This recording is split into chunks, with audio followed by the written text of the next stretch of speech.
શ્રાવણ મહિનાની શરૂઆત થઈ છે.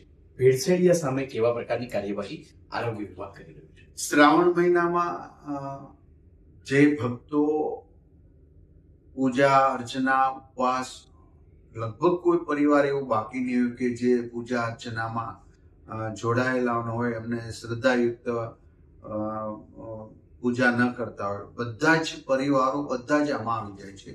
ત્યારે માનો કે ફરાળી લોટ હોય, એમાં બીજો અન્ય લોટ ભેળવીને વેચવું, એ હલકી માનસિકતા દર્શાવતા આ વેપારીઓ પણ આવું ક્યારે કરતા, બધા જ નથી કરતા, પરંતુ આપણે ચોક્કસ અને સ્ટાન્ડર્ડ લોકો સાથે જ આવી ખાવાની વસ્તુ લેવી જોઈએ.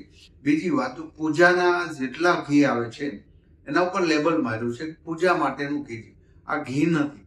તો આપણે શ્રદ્ધાયુક્ત જો ઘી વાપરતા હોય તો આવું વાપરવું પણ ન જોઈએ, જેથી આપણે ભગવાનને છેતર્યા ગણાશે નહીં. કારણ કે આવા લોકોને પ્રોત્સાહન મળે છે ડુપ્લિકેટ ઘી બનાવવાનું. તો લગભગ ગુજરાતની અંદર આવી અનેક ફેક્ટરીઓને સીલ મારીને બંધ કરી દેવામાં આવી છે. ત્યારે કંકુ ચાંદલો કરવાનો હોય, એ પણ કેમિકલ આવે છે.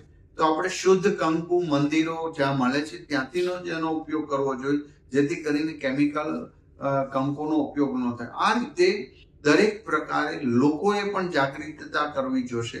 જે મીડિયાઓ આજે અમારા હેલ્થ વિભાગને જાગૃતતા લાવવા માટે તમામ મીડિયાઓ જે સક્રિય ભૂમિકા ભજવી રહ્યા છે, એ લોકોના આરોગ્ય માટે ખૂબ સારું કામગીરી કરી રહ્યા છે. ત્યારે આવો સૌ સાથે મળીએ. સસ્તું જેટલું લેવા જશું એટલું જ આપણે બીમારી વધુ કરે. કારણ કે સ્ટાન્ડર્ડ ડેરીઓ જેટલી છે, સહકારી ક્ષેત્રની જેટલી ડેરીઓ છે, એના પ્રોડક્ટનું ઘી થી જો ઓછા પૈસા ઘી મળતું હોય તો ક્યારેય ન લેવું. એનાથી દૂધના ઓછા પૈસાથી દૂધ મળતું તો દૂધ ક્યારેય ન લેવું જોઈએ. માવો આજે 160-70 રૂપિયા કિલો, જેને સ્વીટ બરફી કહીને વેચે છે, આ જેટલું ચીટિંગ કરે છે, છેતરામણી કરે છે. આ લોકો સ્વીટ બરફી કરીને આ બનાવટી માવો પામ ઓઇલમાંથી અને વગેરેમાંથી બનાવે. તો આવા માવાની મીઠાઈઓ બનાવવી ન જોઈએ અને લેવી પણ ન જોઈએ. અમારી ટીમ સતત ટનબદ્ધ માવાઓ, પનીર, ચીઝ, બટર અને દૂધ પકડે જ છે, પરંતુ સામે લોકોનો પણ એટલો જ અમને રિસ્પોન્સ મળશે. તો આ ભેળસેળિયા માફિયાઓ આપણે બરોબર પાઠ શીખવાડી રહ્યા છીએ. આમાં એનાથી વધુ હજી પાઠ શીખવાડીશું.